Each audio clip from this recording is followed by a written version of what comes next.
Welcome to freedomlovin.com, where we focus on building freedom in an unfree world. Through personal development, location independence, and passive income strategies.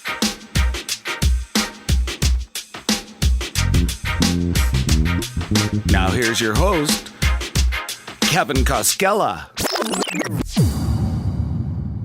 Welcome to Freedom Lovin'. This is Kevin, and this is episode number 71. And thanks for listening today. I have an interview coming up with my friend Kevin Grigorenko, and it's going to be really interesting. We talked a lot about radical optimism, and stay tuned for that. It'll be coming up in just a minute. I have a couple of iTunes reviews that came in. I wanted to read those off. So actually, a couple friends. So the first one is from Becky Anderson, and she says, awesome podcast, 5 stars.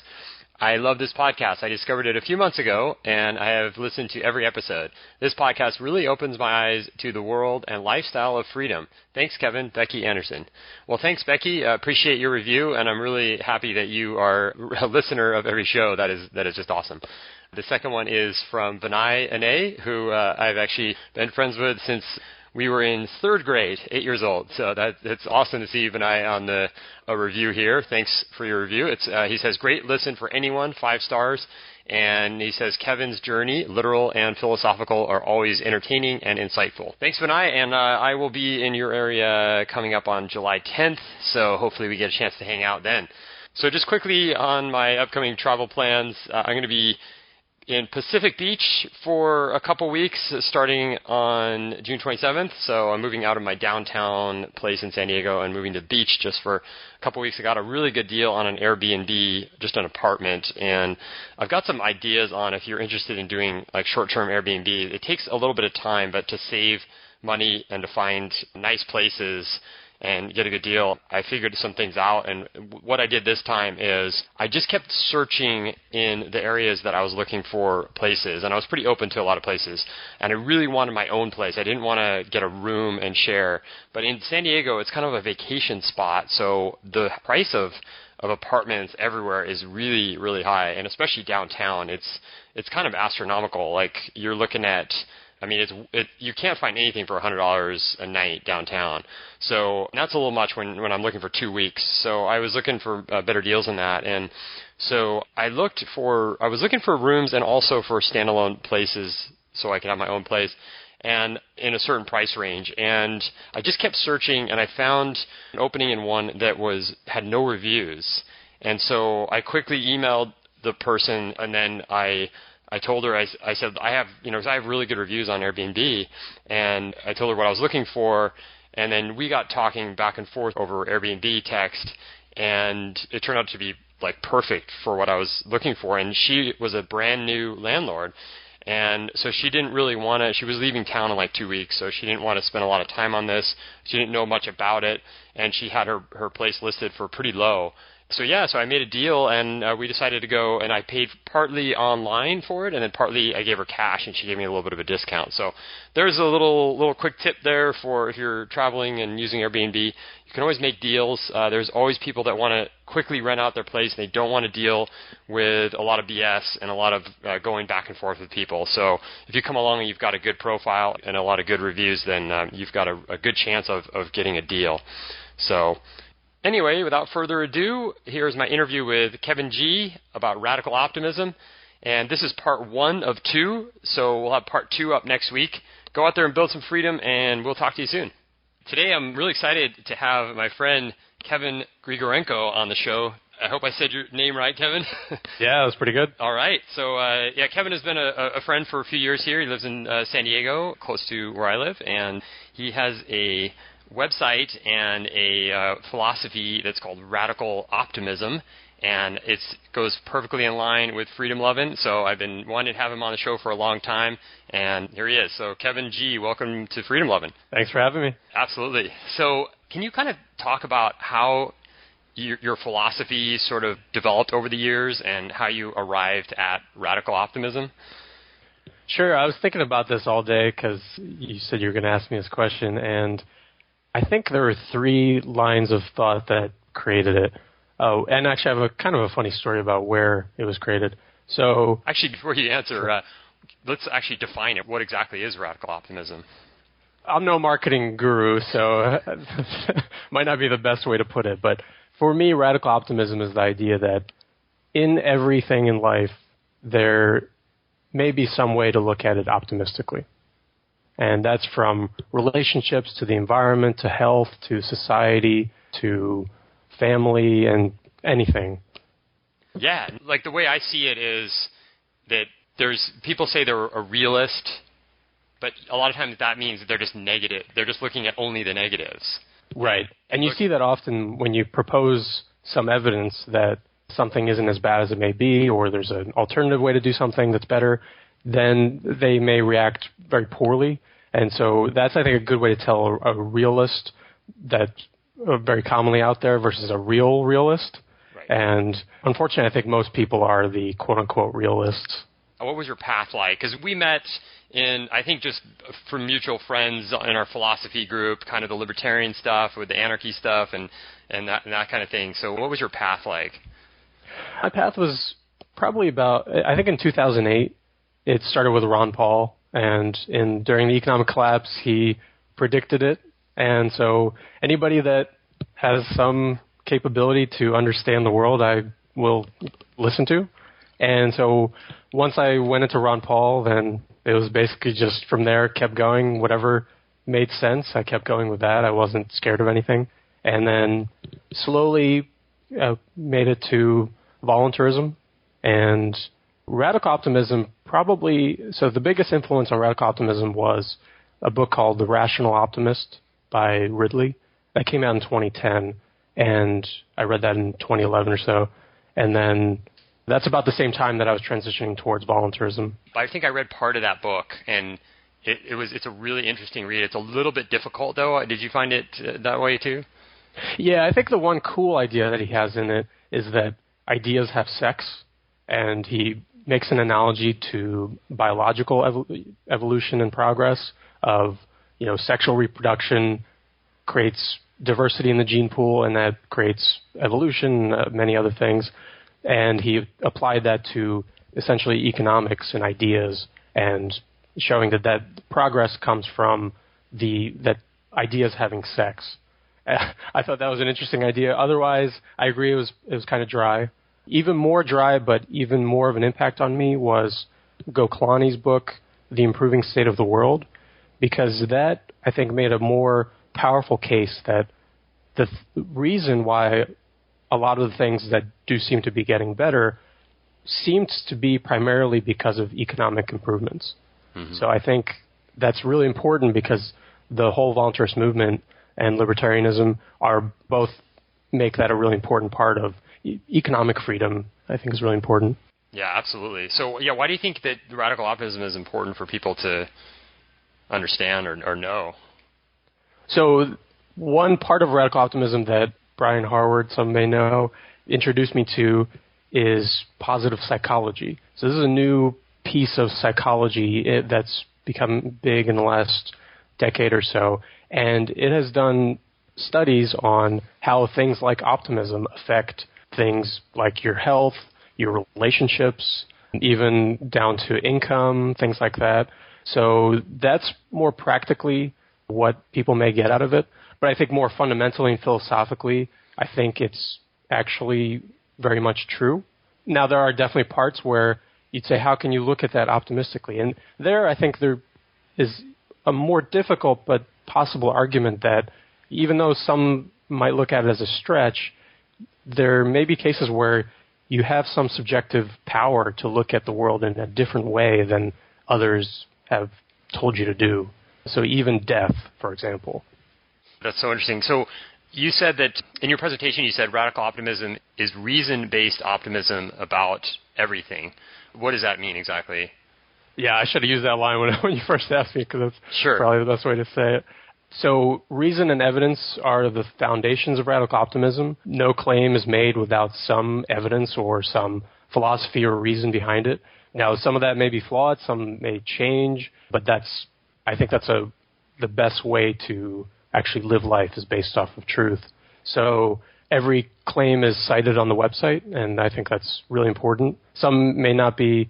For example, one recent one that I found, some of the claims around fracking, the studies are partly subsidized by fracking companies. So things like that, I'm fully willing to put out there and admit. But then, we can deal with the actual claims and things like that. Yeah. So what did you find then about fracking? Is it as horrifying as what a lot of people make it out to be, or? Certainly, I'm no expert on it. There's clearly, just like all of our other forms of energy that we get from coal to, even solar, it takes a lot to create all the actual devices and rare minerals. Almost any way that we manipulate the environment to get energy, and energy is really one of the key drivers of progress, are going to have large impacts. Fracking is a very intensive process to put pressurized water into the ground and get gas reserves out. There's some evidence that it causes gas leaks. Earthquakes is a big one. There does seem to be some evidence for that. So far, the earthquakes have been pretty low. So I think it's just some of the claims made probably are incorrect.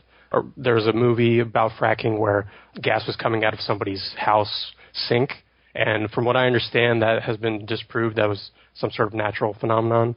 So it's one of those cases where there's both sides to it. There's clearly pros and cons, and I think the broader question around that is, do the pros outweigh the cons, and can you improve the cons, things like that? Yeah, that makes sense. I think a lot of these stories that get out in the media, they just kind of create them just to have a controversy out there, and then it just gets kind of hysterical, and you don't know what to believe, and people just decide based on something that may or may not be true, and then it's like it just doesn't help anyone. But so I want to go back to the why part of this. Like, why be optimistic? I mean, you talked about that in the presentation that you gave at Libertopia. Was that last year?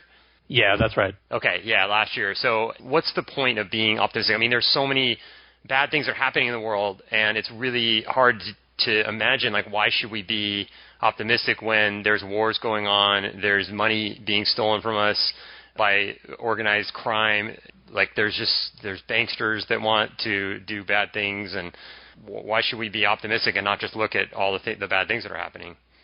Yeah, and all of those are true. I don't dispute any of those. One of the, I think, key quotes from The Rational Optimist that really affected me in a deep way is that the way he looked at what happened throughout history is that humans have progressed, what he says, despite the chiefs, priests, and thieves. And I think it's really important to acknowledge the progress that we have made, that we seem to be continuing to make, and all those negative things, they do exist, and I want to get rid of them, but sometimes they're difficult to get rid of. And what's fascinating is that we seem to be progressing despite all those terrible things. Now, there are clearly a particular person may be particularly affected by a particular war, and that person is shit out of luck. So it's not to deny that those effects are minor. They have massive effects, and people are dying from pointless wars, and money is distorting society. But taking a broader view, even if you are, the harder part is, can you apply radical optimism if you are one of those people? If you're in a jail cell for a victimless crime, if your family got killed in a war zone, I think that's really where it becomes difficult to use radical optimism. But even there, I think there's good evidence in positive psychology around, to accept the world as it is, to try.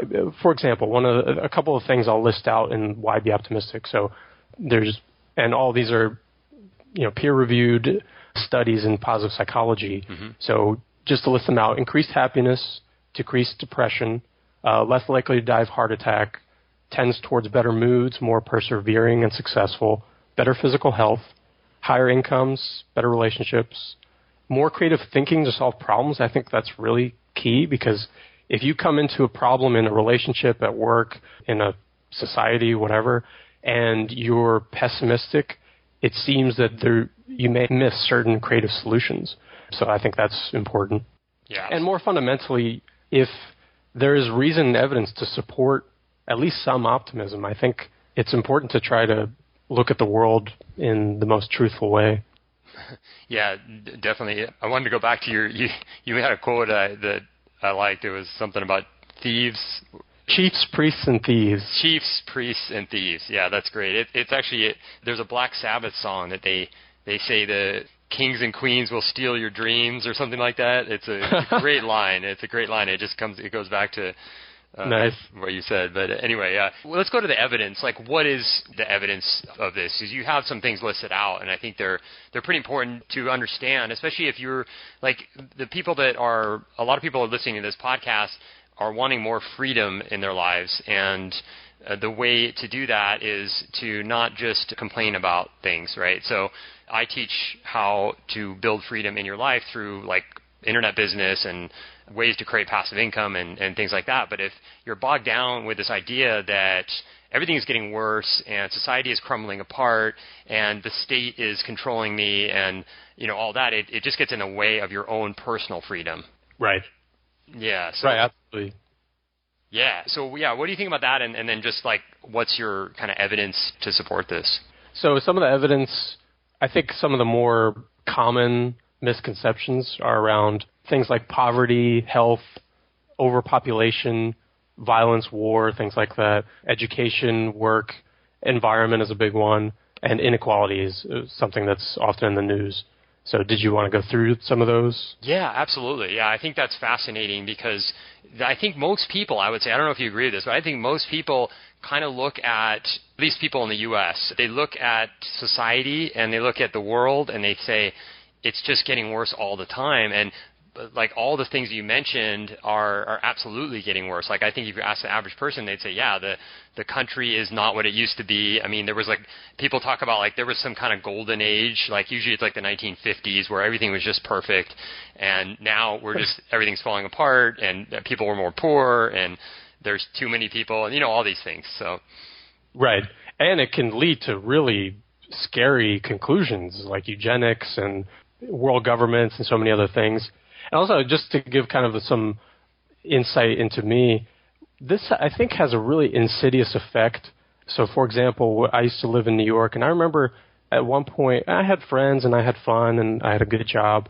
But I remember one point, I was just kind of sitting in my room, and I had this existential thought of, who am I to, and I don't know why, but it was around showers, and how much energy would go into warming the water for me to take a shower. Mm-hmm. And there's a lot of energy. And not only that, but transportation of water and sewage and all that stuff.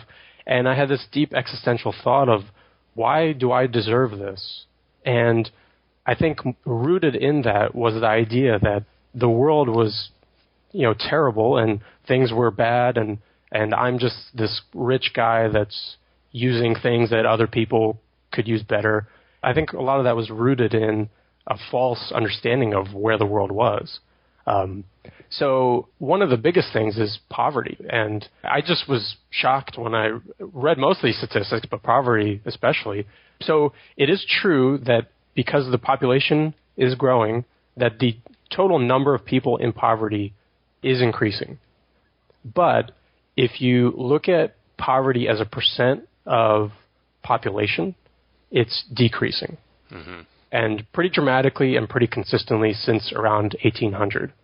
And one of the common themes that we'll come back to is that almost all progress seems to be correlated with wealth, so average wealth. Mm-hmm. And the most important, probably the most important concept in radical optimism, at least as far as society goes, is that global average wealth per person has been increasing seemingly exponentially since the times of ancient Rome. And it's been pretty consistent, and that's one of the key drivers of progress. Yeah, that's amazing. I'm actually looking at your presentation graph here on poverty, and it is a sharp decline, and it's just shocking to see that when you're just bombarded with all the reverse viewpoints on, regular like mainstream media. Yeah, and just to give a specific number, the proportion of people in poverty around the world in around 1800 was around 80%, and today the graph ends at 2000 around 20%. Yeah. It's probably less. Oh, yeah. Yeah, for sure. And then the next one is about the global per person wealth that's increasing, and that's even more amazing to see that. Right. It's really unreal. But all you hear about is like how the disparity is so, and we'll get to that a little more later, but how it's just horrible, and there's just fewer people controlling more money in the world, and there's more poor people, and yeah, it paints a different picture when you look at the actual numbers. Right. Okay, so the next one you mentioned is the global energy use. Right, and so global energy use, as far as total use, has been going up since 1850, and this is pretty intuitive since we use cars and airplanes and a lot of mechanical devices. And, we'll get to environment hopefully later, and obviously that does have some environmental impacts, but it is important to know that there have been times where people have said, we're running out of energy, we're running out of oil, we're running out of X, and so far we haven't hit any type of constraints, and energy use is really key to prosperity. So if you think of your normal day, almost everything is based off of energy use, from getting to work to all of the internet and so many other things. Yeah, it's really amazing. The idea of peak oil, that was probably 5, 6, 7 years ago. I think there was a website on peak oil, and they basically outlined every possible scenario of the idea that like every argument that we aren't going to run out of oil. And they just tried to basically demolish every argument. And I pretty much bought into it. I was like, oh, yeah, we're going to run out of oil. It's going to be a disaster. And this website was definitely gloom and doom. Like, we're pretty much totally screwed. So it's interesting to see this, too. Well, I think there's actually something to that. At some point we will hit peak oil, no doubt. But one of the biggest developments in the last 10 years that is really underreported is fracking. And we can talk about, we have talked a little bit about it already, but the amount of energy that it gives to humans, there are some estimates. Ridley has done some and others have, but it looks like at least a couple hundred years. Wow, that's awesome. But do you think that also there will be a lot of transition into other forms of energy where we may not ever be off of oil, but there's so many other possibilities that we don't even know about yet that it will work itself out? It's not like we're going to wake up 10 years from now and all of a sudden everything comes to a screeching halt. Yeah, I have not seen any evidence that we're going to hit some major roadblock other than things get outlawed. But, personally, I would love things like solar. I just got a new truck camper and I put a solar panel on it. So I think renewables are a wonderful idea. I mean, we've got energy bombarding us all the time. Let's capture it. But things do need to be taken into account within society and economic resources and what's the price of creating a solar panel.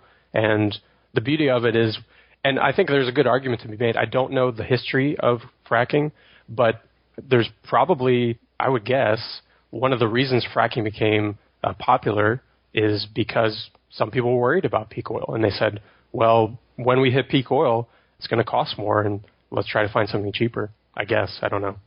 Yeah, I think the word fracking just sounds so awful. It's yeah. like, it can't be good. Right? It sounds like sex in a mud pit or something. That's another quotable. Awesome. So the next one was global per person food is actually increasing. That's an interesting one. Yeah, this is wonderful. So this is actual daily calories per day per person around the world. And this is one of the most just wonderful statistics, especially combined with one of the next ones, which is per person cropland, which is decreasing. And this is just, it shows that technology and globalization, overused term, but the world market of food is increasing the amount of calories the average person in the world is getting.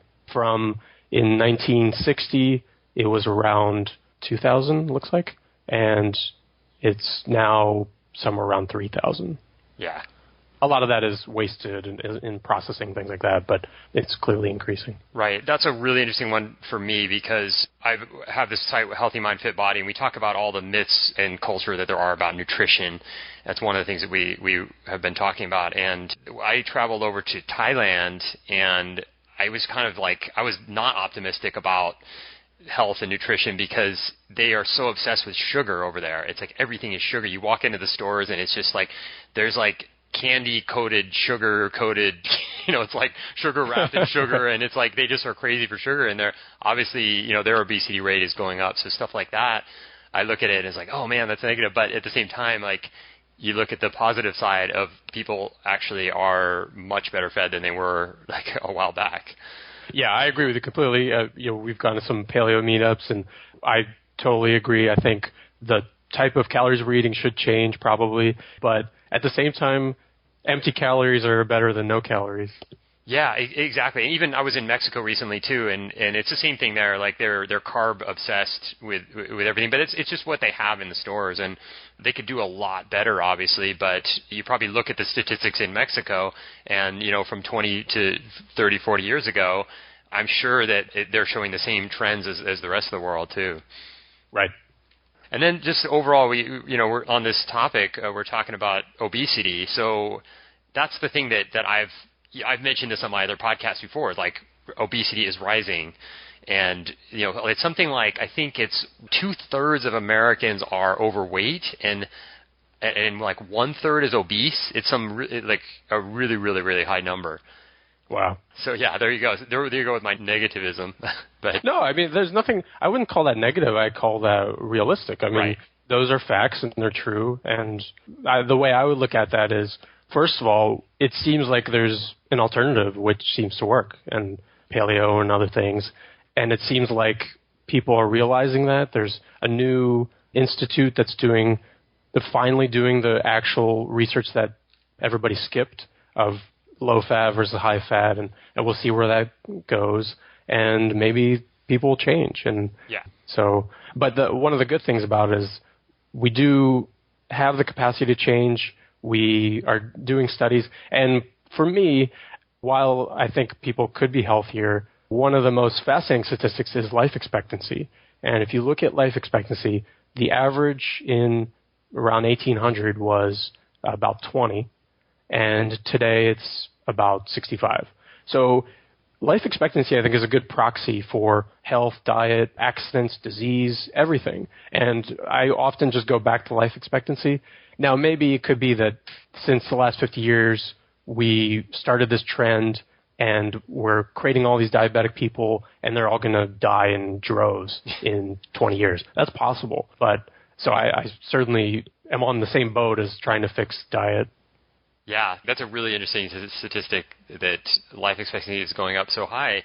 And sometimes another, just along the lines of the paleo thing, when people look at the paleo movement or whatever you want to call it, they look at it as a diet. And then a lot of people, when they hear the word diet, they get kind of offended and they're like, oh, is that, you guys are saying that this is the right way, and how could that be? And then they throw out numbers like, look at the life expectancy in the Paleolithic humans. It was so short. And so if they were so healthy, why were they only living to, 45 or whatever? And, but they don't realize that all the other factors that go into that, like they were being chased and eaten by bigger things back then. We don't really have to deal with that at this point. Yeah, the lion variable. Yeah, exactly. Well, and also one of the big things in life expectancy, even today, is child death and the death of mothers during birth. Right. And that's just quite simply due to medical advances. And that's one of the big things that cuts down. In the past, many people were healthy, but life expectancy was low for the average person because so many people died in childbirth. Yeah, that's right. Yeah, that's always overlooked, often overlooked. So then you have life expectancy correlated with income as well. That's an interesting one. Yeah, I mean, this may be even more important than average wealth. I mean, this shows that the richer the area you are is, the longer you'll live. Yeah. So that's pretty key. I mean, that shows what seems to be the power of economics, exchange, and technology, things like that. Yeah, absolutely. So yeah, I'll just, the rest of them. Male cancer rates are actually going down in the U.S. This shocked me. Yeah. I mean, everything you hear about cancer it's the scourge of humanity, and it certainly is. It's, I think, the second largest killer. But to see that we're actually making progress, that most cancer rates are going down. I mean, why isn't this reported? This is success. All those 5K runs and all those donations are working. It's good with science, and it's wonderful, and nobody reports on it. That is really amazing. Same thing, female cancer rates going down, and it's pretty significant. It's just, all you hear about is how horrible it is. A big part of that is smoking, which has mostly gone away, but most other cancer rates are also going down, and that has a lot to do with treatment and et cetera. Yeah, absolutely. Okay, so here's a big topic that I used to be obsessed with. Probably before I kind of got philosophy in my life, I thought that the world was overpopulated, and I thought that that was probably the biggest problem in the world, and I thought we needed to decrease population. I even signed up there's a website called zeropopulationgrowth.org, and I actually signed up for their program or whatever. I don't think I sent any money in, but I just was one of their free members, I think, and was getting their newsletter for a while. But then later, after I kind of got the facts, I realized that I was pretty off. And there was actually another website that was not just zero population growth, but negative population growth. And I think it was a little bit too radical for me at the time. Might have been has something to do with, I don't know how you do that unless you agree to die or agree to kill people.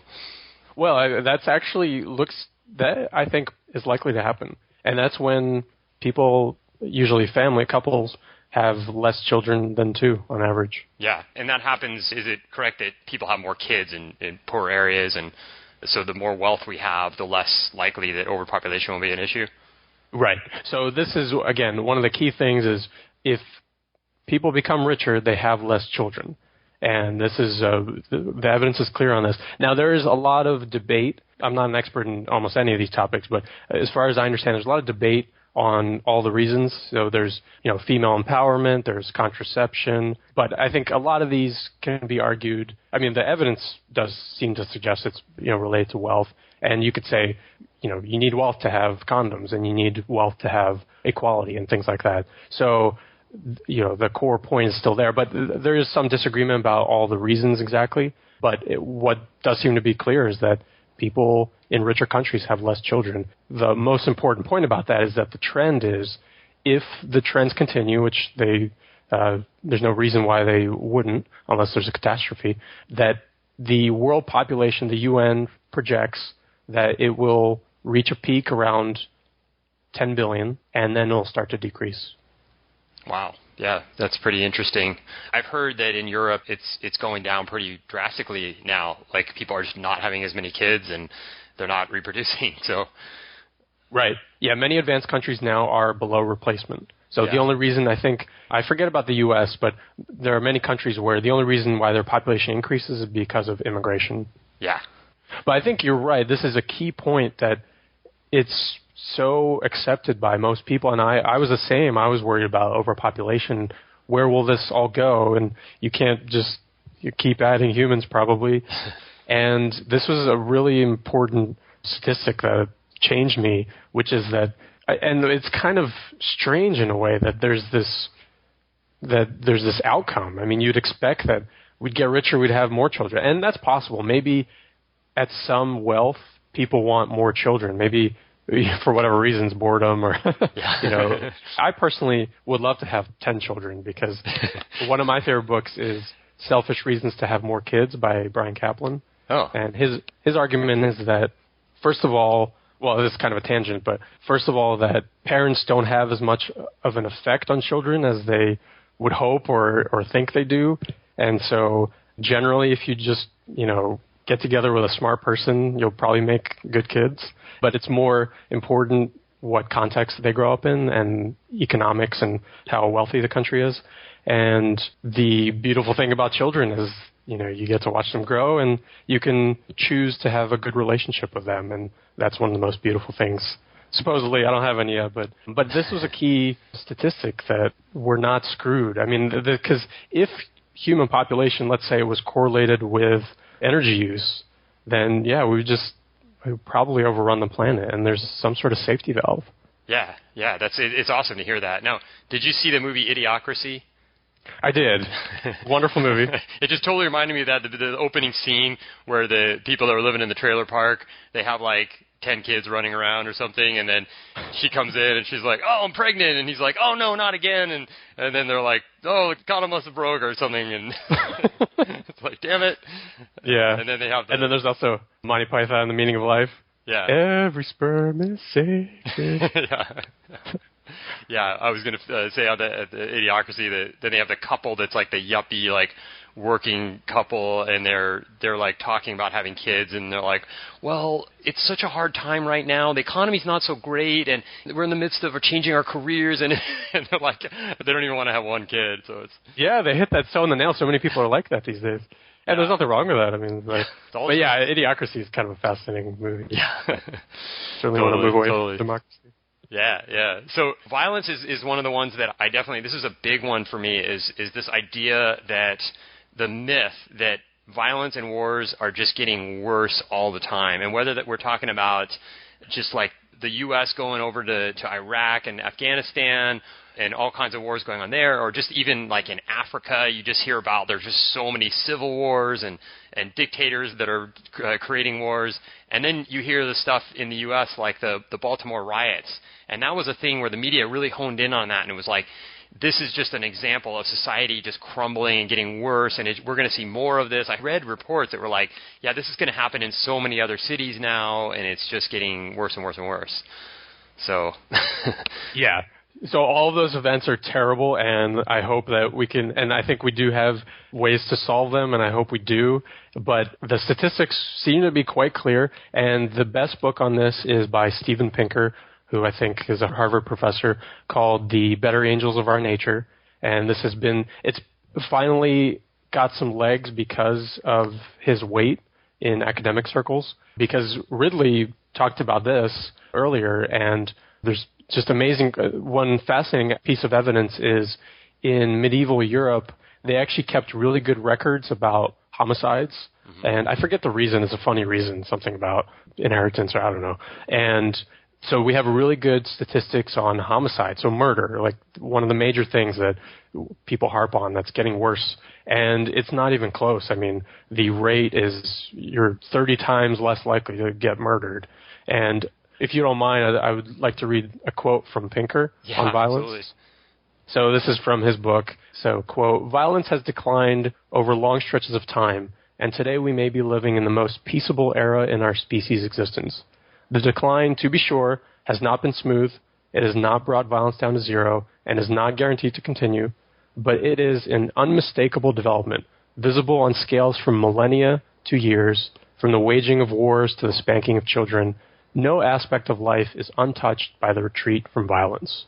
And his book is just statistic after statistic, and one of the major ones that I took away was major conflicts, like you think of World War I, World War II, and one of the graphs that he has is going back to 500 BCE of atrocities or deaths per 100,000 people in major wars. Mm-hmm. And the interesting thing from those statistics is that there is no trend, there's no increase, even taking into account the brutality of World War II.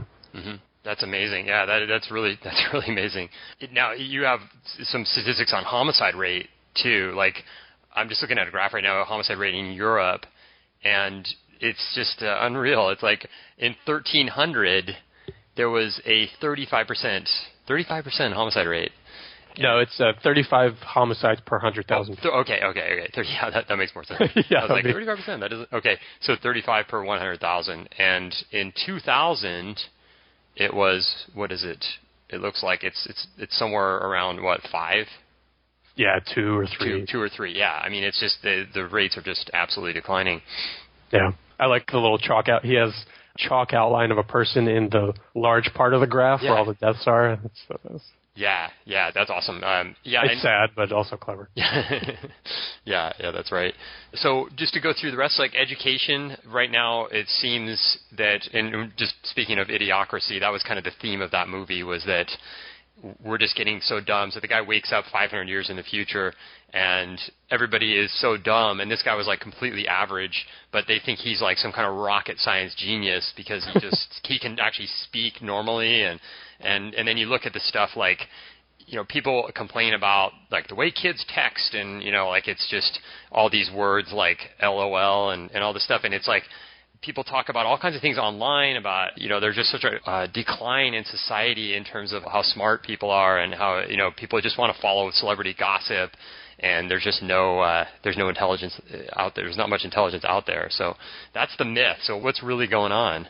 Right. So one of the key statistics, there are some statistics such as years of education are increasing around the world, but one of the more important statistics is what's called the Flynn effect. There is some debate about this, but the Flynn effect is an observation that in IQ tests over the past 50 years, pretty much since they began, IQ results of the average person have been increasing at a rate of about 3 IQ points per decade. Now, why is that? Is it because of education? Maybe it's because of increased calorie intake and vitamins and things like that. I don't know. I'm not an expert in that. Yeah. But the observation is that from an IQ test point of view, people seem to be getting smarter. Some people dispute that. They say IQ tests are different and not comparable. But even if we accept those arguments, and even if we accept that the average person might depend a lot on, let's say, Google or search engines, what's wrong with that? I mean, What's wrong with focusing on the things that you're good at and that you love? In fact, it kind of helps specialization, which is one of the key things of progress. If you don't have to worry about learning things that are easy to look up, then you can spend your time becoming an expert on some specialized skill. Thanks for listening to another episode of the Freedom Lovin' Podcast. To break free today, head on over to freedomlovin.com and download our free guide. 7 practical tips to living free in an unfree world.